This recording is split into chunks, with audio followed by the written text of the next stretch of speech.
This video will only make sense to you if you are in Canada and if you want to save money or make more money. Also, I'm assuming that you already have a basic knowledge of what is an RRSP, what is TFSA, registered and non-registered accounts. In a week, the year 2023 will end, and there are some extremely important things that you need to do in these last few business days to help yourself financially. On your screen, you will see all the points with the timestamps so you can move forward to the ones that are relevant to you.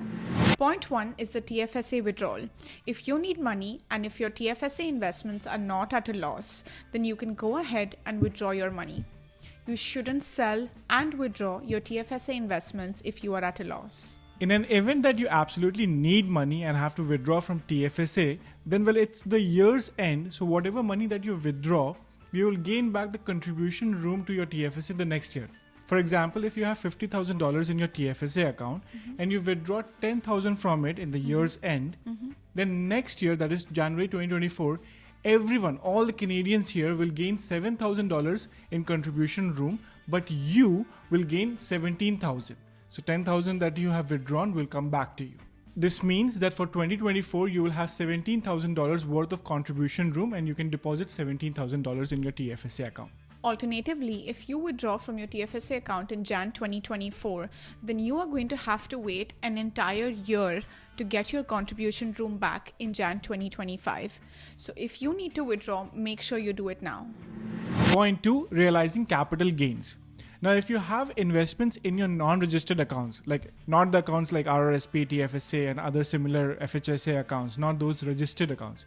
If you have investments in your non-registered accounts and they are at a loss, then you can sell those investments to realize capital loss and use this capital loss to offset any of the capital gains that you have had in the last 3 years. So 2020, 2021 and 2022.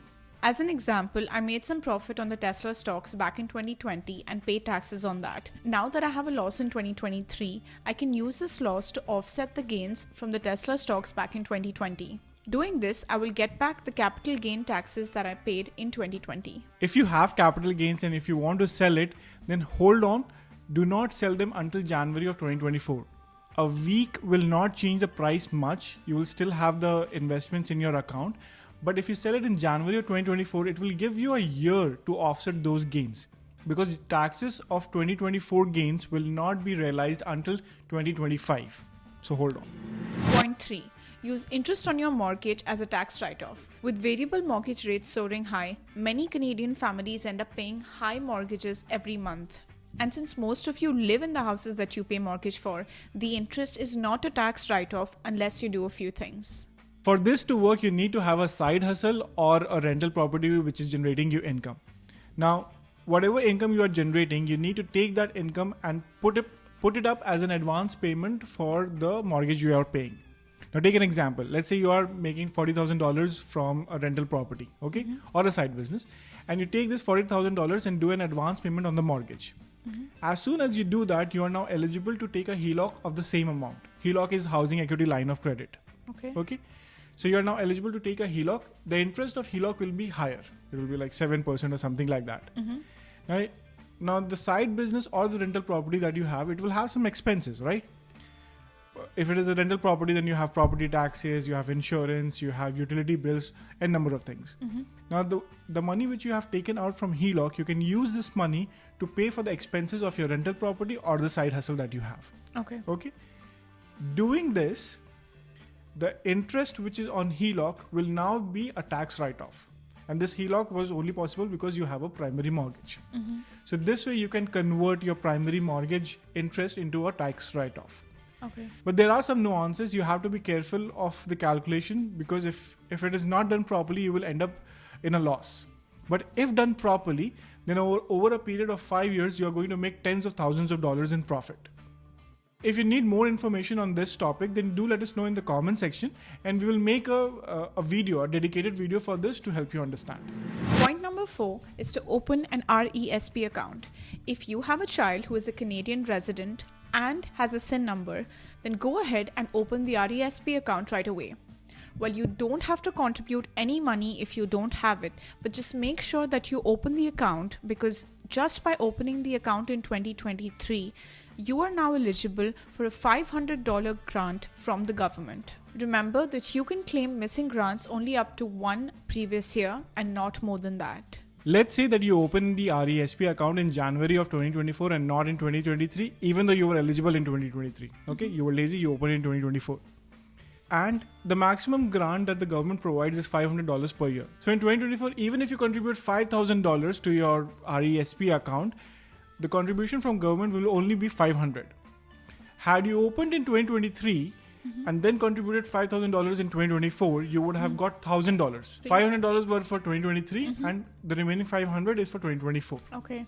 There is a separate video which we have made on RESP and we have explained everything in detail. It's tagged at the end of this video. Point 5 is to maximize your donations. Now, depending on where and how much you have donated, you can get good tax credits on the donations that you have made. The tax credits are marginal as well, which means that on the first $200 that you donate, you get a very small tax credit. But as you donate more, the credit increases. For example, if you donate $200 in Manitoba, you will get $51.60 back in tax credits. But if you donate $1,000 in Manitoba, you will get $422.80 back. So if you have plans of donating in early 2024, prepone those plans and donate in December itself, and then you can maximize the tax credits. Also, you can combine yours and your spouse's donations and claim under one person so that you get a higher tax credit. Point 6, maximize your employer benefits. Benefits from your employer will expire at the end of every calendar year. So if you have some benefits left, make sure that you use it before December 31st. For example, I had $700 worth of dental allowance left in my account, so I used it last Saturday. Massage, chiropractor, orthopedic shoes, medical apparatus, glasses, well, all of these, if not all, will reset on Jan 1st. So if you need any of it, make sure you claim it before the year ends. Point 7, FHSA account. If you don't have an FHSA account and if you don't live in a house which is owned by either you or your spouse, then you are eligible to open an FHSA account. First Home Savings Account, as the name suggests, is an account to save money for your first home and nothing else. Money that you put into this account is tax deductible just like RRSP. So when you intend to buy your first house, you can withdraw the money tax-free from your FHSA account. The catch here is that the maximum limit is only $40,000 with a yearly limit of $8,000. So if you open an account right now before 2023 ends, you will get the contribution room for it. And the contribution room is $8,000. And when January comes, you will get another $8,000, which will be the contribution room limit for 2024. So in a week, you will get a contribution room limit of $16,000. That's a good chunk. And if you don't open in 2023 and you open the account in 2024, well, you will miss out on the $8,000 of contribution room of 2023. You can open this account on Wealthsimple app, and if you don't have this app, you can download it using our referral link, which is there in the description. If you do so, you will get $25 and we will also get $25. Point 8, RRSP contribution. You can maximize your RRSP contribution to further reduce your taxable income, but you do have time until Feb 29th to do this. So those are the things that you can do to reduce taxes and save some money. Make sure that you do not keep these things pending at the last moment and finish it off while there are still some working days left in the year 2023. If you want to save more money, then on one side of your screen there's a video which tells you how to get a 4% cashback on your rent, and on the other side of the screen there's a video which tells you how you can get free $7,200 from the government for your child's education.